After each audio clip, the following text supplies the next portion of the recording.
نحمده ونصلي على رسوله الكريم اما بعد فاعوذ بالله من الشيطان الرجيم بسم الله الرحمن الرحيم رب اشرح لي صدري ويسر لي امري واحلل عقدة من لساني يفقهوا قولي.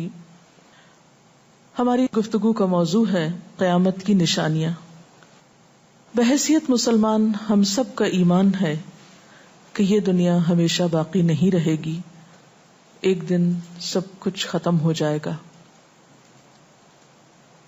اور ایسا ہونا بھی چاہیے، اس لیے کہ ہر آغاز کا ایک انجام ہوتا ہے، ہر ابتدا کی ایک انتہا ہوتی ہے.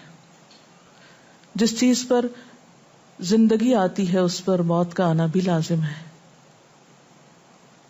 ہم اپنے آس پاس اس کی بہت سی نشانیاں دیکھتے رہتے ہیں. کائنات میں بہت سے دلائل بکھرے ہوئے ہیں جو ہمیں یقین دلاتے ہیں کہ ایک دن یہ سب کارخانہ بند ہو جائے گا، ختم ہو جائے گا، یہ دنیا فنا ہو جائے گی. وہ وقت قرآن پاک کے الفاظ میں زمین و آسمان پر بہت بھاری ہوگا، اور اس بھاری وقت کے آنے سے پہلے دنیا میں کچھ علامات نمودار ہوں گی. تو آج چند ایک احادیث آپ کی خدمت میں پیش کروں گی جو قیامت کی نشانیوں کے بارے میں ہیں. اس سے ایک تو ہمیں اپنے عمل کا جائزہ لینے کا موقع ملے گا، دوسرے ان سے یہ بات سامنے آتی ہے کہ نبی صلی اللہ علیہ وسلم کی باتیں کتنی سچی باتیں تھیں. وہ لوگ جو حدیث کا انکار کرتے ہیں یا احادیث کا مذاق اڑاتے ہیں، وہ ان احادیث کی روشنی میں آج کے حالات کو دیکھ سکتے ہیں کہ آپ صلی اللہ علیہ وسلم نے اللہ تعالی کی بھیجی ہوئی وحی کی روشنی میں جو باتیں فرمائیں آج وہ ہم اپنی آنکھوں سے دیکھ رہے ہیں. بہرحال اس وقت میرے سامنے حضرت ابو ہریرہ رضی اللہ تعالی عنہ کی حدیث ہے جسے ابن خزیمہ نے روایت کیا ہے.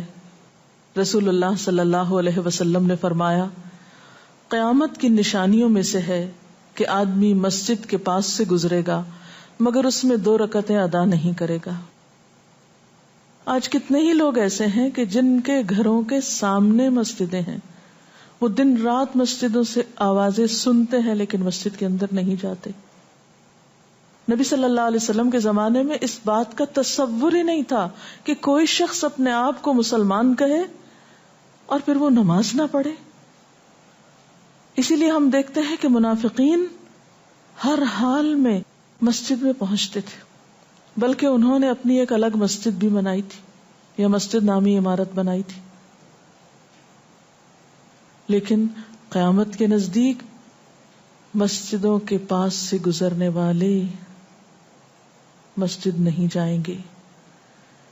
ایک اور حدیث میں آتا ہے، حضرت انس فرماتے ہیں رضی اللہ تعالی عنہ کہ اللہ کے رسول صلی اللہ علیہ وسلم نے فرمایا، لوگوں پر ایک ایسا دور آئے گا کہ ان میں اپنے دین کی حفاظت پہ صبر کرنے والا اس شخص کی مانند ہوگا جو آگ کے انگارے کو اپنی مٹھی میں تھامنے والا ہے. یعنی دین پر استقامت اور دین پر عمل اتنا مشکل ہو جائے گا بعض اوقات کہ جیسے ایک انگارہ ہاتھ میں لینا کہ انسان نہ لے سکے اور نہ پھینک سکے. ایک اور نشانی جو آپ صلی اللہ علیہ وسلم نے ہمیں بتائی وہ یہ کہ زمانہ قریب آ جائے گا، عمل میں نقص واقع ہوگا اور بخیلی پیدا ہو جائے گی، دل تنگ ہو جائیں گے. ایک اور حدیث میں آتا ہے کہ بخیلی کا عام ہونا قیامت کی نشانیوں میں سے ہے. آج آپ دیکھیں کہ بسا اوقات انسان کے پاس اللہ کی دی ہوئی بے شمار نعمتیں ہوتی لیکن انسان ان نعمتوں میں کسی کو شریک نہیں کرتا. چھوٹی چھوٹی باتوں کو مائنڈ کر جانا، چھوٹی چھوٹی باتوں پہ ناراض ہو جانا، چھوٹی چھوٹی چیزوں کو حد سے زیادہ محسوس کر لینا، یہ سب کچھ شح کی وجہ ہی سے تو ہے، بخل کی وجہ سے ہی تو ہے. بخل صرف مال میں نہیں ہوتا، بخل تمام نعمتوں میں ہوتا ہے اگر ان میں اللہ کے دوسرے بندوں کو بطور شکر کے شریک نہ کیا جائے. ایک اور حدیث میں آتا ہے، مجموع الزوائد میں یہ حدیث روایت ہوئی ہے، رسول اللہ صلی اللہ علیہ وسلم نے فرمایا کہ لوگ سخت اور بخیل ہو جائیں گے، یعنی ان کے دل سخت ہو جائیں گے اور ان کے اندر بخل عام ہو جائے گا. ایک اور نشانی قیامت کی آپ صلی اللہ علیہ وسلم نے یہ بتائی کہ مساجد میں زیب و زینت بہت ہوگی، یعنی نمازی تو کم ہوں گے لیکن مسجدیں سجائی بہت جائیں گی.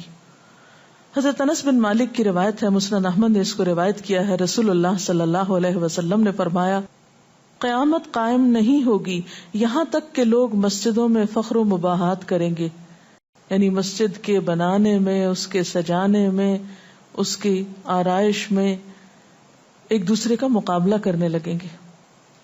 ایک اور حدیث میں آتا ہے کہ قیامت کی علامات میں سے ہے کہ لوگ مسجدوں کو سجایا کریں گے، یعنی اللہ تعالیٰ کو نماز پڑھ کے خوش کرنے کی بجائے مسجد بنا کے سجا کے خوش کرنے کی کوشش ہوگی. حضرت ابو الدرداء سے روایت ہے کہ جب تم لوگ مسجدوں کو سجانے لگو، قرآن کو مزین کرنے لگو تو تمہاری بربادی ہے، کیونکہ قرآن پاک پڑھنے کے لیے آئے، محض سجانے کے لیے نہیں. آج آپ دیکھیں کہ بسا اوقات ہم اسے پڑھتے کم ہیں، سمجھتے کم ہیں، اس کے مطابق زندگی نہیں بسر کرتے، لیکن خوبصورت انداز میں سنہری الفاظ میں لکھوا کر گھروں میں سجا دیتے ہیں. تو قرآن پاک سجانے کے لیے نہیں آیا، وہ تو ہدی للناس ہے، ساری انسانیت کی ہدایت کے لیے آیا ہے، لیکن ہم نے اس کا بس اتنا ہی فائدہ اٹھایا کہ اسے خوبصورت انداز میں لکھ کے تاکوں میں سجا دیا. اسی طرح ایک اور نشانی کہ انسان حلال حرام کی پرواہ نہیں کرے گا. رسول اللہ صلی اللہ علیہ وسلم نے فرمایا، صحیح بخاری کی روایت ہے، لوگوں پہ ایسا وقت ضرور آنے والا ہے کہ آدمی اس بات کی بالکل فکر نہیں کرے گا کہ جو مال اس نے حاصل کیا ہے وہ حلال ہے یا حرام ہے، یعنی کس ذریعے سے حاصل کیا ہے. ایک اور حدیث میں آتا ہے کہ قیامت سے پہلے سود پھیل جائے گا. ایک اور روایت میں آتا ہے کہ ہر شخص تک اس کا کچھ نہ کچھ غبار پہنچے گا، یعنی کچھ لوگ تو براہ راست اس میں انوالو ہوں گے اور کچھ لوگ انڈائریکٹلی اس سے متاثر ہوں گے. اسی طرح قیامت کی نشانیوں میں سے ایک اور نشانی دیگر امتوں کی مشابہت اور تقلید ہوگی. حضرت ابو سعید رضی اللہ تعالی عنہ سے روایت ہے، رسول اللہ صلی اللہ علیہ وسلم نے فرمایا، تم اپنی سابقہ امتوں کی ایک ایک بالشت اور ایک ایک گز میں اتباع کرو گے، یعنی چھوٹے سے چھوٹے معاملے میں اور بڑے سے بڑے معاملے میں ان کی پیروی کرو گے، حتیٰ کہ اگر وہ کسی سانڈے کے سوراخ میں داخل ہوئے ہوں گے، یعنی گوہ کے سوراخ میں، تو تم بھی ان کی پیروی کرو گے، اس سوراخ میں بھی گھسو گے. ہم نے پوچھا، یا رسول اللہ صلی اللہ علیہ وسلم، کیا آپ کی مراد یہود و نصارہ ہیں؟ فرمایا، پھر اور کون؟ اور آج ہم مسلمان دیکھ سکتے ہیں کہ ہم کس کی پیروی کر رہے ہیں، کتاب اللہ اور سنت رسول اللہ صلی اللہ علیہ وسلم کی یا کسی اور کی. قیامت کی نشانیوں میں سے ایک نشانی زلزلے بکثرت آئیں گے. حضرت ام سلمہ سے روایت ہے، مسند احمد میں یہ روایت آتی ہے، رسول اللہ صلی اللہ علیہ وسلم نے فرمایا، قیامت سے پہلے موت کی سخت وبا پھیلے گی، پھر زلزلوں والے سال آئیں گے. ایک اور روایت میں آتا ہے، قیامت کی نشانیوں میں سے ہے کہ ناگہانی موت کثرت کے ساتھ ہوگی، یعنی اچانک ڈیتھ، یکا یک بیٹھے بیٹھے فوت ہو گئے. امام بخاری نے اس حدیث پر کچھ شعر بھی لکھے ہیں جن کا ترجمہ ہے، فارغ وقت کو غنیمت سمجھ کر کچھ رکوع کر لو، یعنی فارغ بیٹھنے سے بہتر ہے کچھ نوافل پڑھ لو، قریب ہے کہ تیری موت اچانک واقع ہو. تم کتنے ہی صحت مند لوگوں کو دیکھتے ہو جن کی صحت مند جانیں اچانک فوت ہو جاتی ہیں، یعنی ختم ہو جاتی ہیں. حافظ ابن حجر عسقلانی جنہوں نے بخاری کی شرح لکھی ہے فتح الباری، وہ کہتے ہیں یہ عجیب اتفاق ہے کہ امام بخاری خود بھی اسی طرح اچانک فوت ہوئے تھے. یعنی اچانک موت جو ہے وہ کسی پر بھی آ سکتی ہے، کوئی نیک ہو یا بد ہو. ہم یہ نہیں کہہ سکتے کہ ہم بہت نیک ہیں یا ہم بڑے اچھے کام کرتے ہیں تو ہمارے ساتھ یہ معاملہ نہیں ہو سکتا، یہ کسی کے ساتھ بھی ہو سکتا ہے. اس لیے جو وقت آج ہمیں حاصل ہے، جو لمحات آج ہمیں ملے ہیں، ان کو غنیمت سمجھیں اور نیکی کے کام میں پیچھے نہ رہیں. پھر قیامت کی نشانیوں میں سے ایک نشانی یہ بھی بتائی گئی کہ لوگ جان پہچان والوں کو بس سلام کریں گے. عامر بن اسود فرماتے ہیں رضی اللہ تعالی عنہ کہ ہم حضرت عبداللہ بن مسعود کے ساتھ ایک مسجد میں گئے تو جماعت کھڑی تھی، پھر لوگوں نے رکوع کیا اور ہم بھی رکوع کرتے ہوئے ساتھ شامل ہو گئے۔ اتنے میں ایک آدمی آیا اور کہنے لگا، ابو عبد الرحمن، یہ عبداللہ بن مسعود کی کنیت ہے، آپ کو سلام۔ عبداللہ بن مسعود نے حالت رکوع ہی میں فرمایا، اللہ اور اس کے رسول صلی اللہ علیہ وسلم نے سچ کہا تھا۔ نماز کے اختتام پر کچھ لوگوں نے آپ سے پوچھا کہ آپ نے فلاں شخص کے سلام پر یہ کیوں کہا کہ صدق اللہ و رسول، اللہ اور اس کے رسول صلی اللہ علیہ وسلم نے سچ کہا۔ ابن مسعود نے فرمایا، میں نے نبی صلی اللہ علیہ وسلم سے سنا کہ قیامت کی نشانیوں میں سے ہے کہ سلام صرف پہچان والوں کو کیا جائے گا۔ یعنی آپ کسی مجلس میں جاتے ہیں، مسنون طریقہ کیا ہے؟ اگر آپ کسی گیدرنگ میں جائیں، سب کو بیک وقت السلام علیکم کہیں، لیکن بہت دفعہ آپ نے دیکھا ہوگا کہ لوگ آتے ہیں، سب کو نہیں پوچھتے، ان میں سے جو جان پہچان والا ہوتا ہے اس کا نام لے کر بس سلام کرتے ہیں۔ پھر اسی طرح ایک اور نشانی یہ کہ لوگ دعا اور طہارت میں زیادتی کریں گے۔ حضرت سعد رضی اللہ تعالی عنہ سے روایت ہے، انہوں نے سنا کہ ان کا بیٹا اس طرح دعا کر رہا ہے، یا اللہ میں تجھ سے جنت کا سوال کرتا ہوں، اس کی نعمتوں کا سوال کرتا ہوں، اس کی رونقوں اور تر و تازگیوں کا سوال کرتا ہوں، وغیرہ وغیرہ، اور میں آگ سے تیری پناہ مانگتا ہوں، اس کی زنجیروں سے اور طوقوں سے پناہ مانگتا ہوں۔ تو حضرت سعد نے فرمایا، تم نے اللہ تعالیٰ سے خیر کثیر کا سوال کیا ہے اور ضرر کثیر سے پناہ مانگی ہے، جبکہ میں نے رسول اللہ صلی اللہ علیہ وسلم سے سنا کہ ان قریب ایسے لوگ ہوں گے جو دعا میں زیادتی کریں گے۔ یعنی صرف یہ کہہ دینا کافی ہے کہ یا اللہ تو ہمیں جنت عطا فرما اور دوزخ سے بچا، اس کی بہت تفصیلات میں جانے کی ضرورت نہیں۔ جب جنت میں داخل ہو گئے تو سب کچھ نصیب ہو گیا، اور جب جہنم سے بچ گئے تو سب سے بچت ہو گئی۔ پھر آپ نے یہ آیت پڑھی، اپنے رب سے عاجزی سے دعا مانگو، یقیناً وہ زیادتی کرنے والوں کو پسند نہیں کرتا۔ یعنی دعاؤں میں زیادتی اور اس قسم کی تفصیلات یہ پسندیدہ نہیں ہے۔ تمہیں یہی کافی تھا کہ تم یوں کہتے، یا اللہ میں تجھ سے جنت اور ہر اس قول و عمل کا سوال کرتا ہوں جو جنت کے قریب کر دے، اور میں تیری پناہ چاہتا ہوں جہنم سے اور ہر اس قول و عمل سے جو جہنم کے قریب کرے۔ تو اتنا کہنا کافی تھا۔ پھر قیامت کی نشانیوں میں سے ایک نشانی آپ صلی اللہ علیہ وسلم نے یہ بھی بتائی کہ نااہل حاکم مقرر کیے جائیں گے۔ حضرت ابو ہریرہ سے روایت ہے کہ قیامت کی نشانیوں میں سے ہے کہ ذلیل اور کمینے لوگ نیک شریف لوگوں پر غالب ہو جائیں گے۔ کیوں ابن مسعود، کیا تم نے بھی یہ بات میرے محبوب صلی اللہ علیہ وسلم سے سنی ہے؟ ابن مسعود نے فرمایا، ہاں رب کعبہ کی قسم۔ حضرت حذیفہ سے روایت ہے کہ قیامت اس وقت تک قائم نہ ہوگی جب تک کہ تم اپنے امام کو قتل نہ کرو گے، یعنی لوگ اپنے حاکموں کو مارنے لگیں گے اور اپنی تلواروں کے ساتھ آپس میں ہی لڑائی کرو گے، علاوہ ازیں تم میں سے بدترین لوگ تمہاری دنیا کے وارث ہو جائیں گے۔ اسی طرح قیامت کی نشانیوں میں سے ایک نشانی یہ بھی ہے، حضرت عبداللہ بن مسعود سے مروی ہے کہ رسول اللہ صلی اللہ علیہ وسلم نے فرمایا، قیامت کے قریب صرف مخصوص لوگوں کو سلام کیا جائے گا، تجارت اس قدر پھیل جائے گی کہ عورت تجارت میں اپنے خاوند کا ہاتھ بٹائے گی، یعنی اتنا بزنس ہوگا کہ مرد سے اکیلے نہیں سنبھالا جائے گا، عورتیں اس میں شریک ہوں گی، رشتہ داری توڑی جائے گی، یعنی مال کثرت سے ہونے کے باوجود رشتہ داروں کا خیال نہیں رکھا جائے گا، جھوٹی گواہی دی جائے گی، حق چھپایا جائے گا، اور قلم کا ظہور ہو جائے گا، یعنی نشر و اشاعت خوب ہوگی، خوب لکھا جائے گا۔ ایک اور روایت میں آتا ہے کہ وقت مختصر ہو جائے گا۔ آج آپ دیکھیے ہر شخص وقت کی کمی کی شکایت کرتا ہے۔ حضرت ابو ہریرہ رضی اللہ تعالیٰ عنہ سے روایت ہے، رسول اللہ صلی اللہ علیہ وسلم نے فرمایا، قیامت قائم ہونے سے پہلے یہ نشانی ظاہر ہوگی کہ زمانہ قریب آ جائے گا، یتقارب الزمان، سال مہینے کی طرح، مہینہ ہفتے کی طرح، ہفتہ دن کی طرح، اور ایک دن ایک گھنٹے کی طرح، اور ایک گھنٹہ آگ کے شعلے کی طرح تیزی سے گزرنے والا ہو جائے گا۔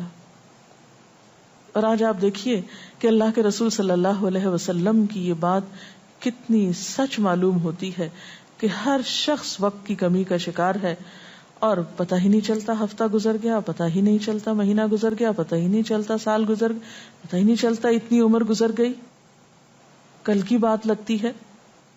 اور انڈائریکٹلی یہ اشارہ اس بات کی طرف کہ زندگی کی رفتار بہت تیز ہو جائے گی، یعنی فاسٹ لائف جس کو آپ کہتے ہیں اس کا شکار ہو جائے گا. ایک اور روایت میں آتا ہے کہ دنیا محبوب ہو جائے گی، موت سے نفرت ہو جائے گی.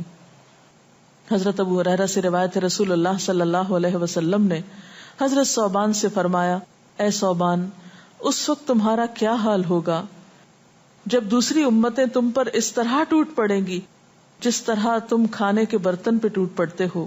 ثوبان نے کہا، میرے ماں باپ آپ پہ قربان، اے اللہ کے رسول صلی اللہ علیہ وسلم، کیا اس وقت ہم تعداد میں کم ہو جائیں گے؟ فرمایا، نہیں، بلکہ تم کثرت میں ہوگے، لیکن اللہ تعالیٰ تمہارے دلوں میں وہن ڈال دے گا. صحابہ نے پوچھا، یا رسول اللہ صلی اللہ علیہ وسلم، وہن کیا چیز ہے؟ آپ نے فرمایا، دنیا سے محبت اور جہاد سے نفرت. اور ایک روایت میں آتا ہے، دنیا سے محبت اور موت سے نفرت. اسی طرح نیک لوگ آہستہ آہستہ کم ہو جائیں گے.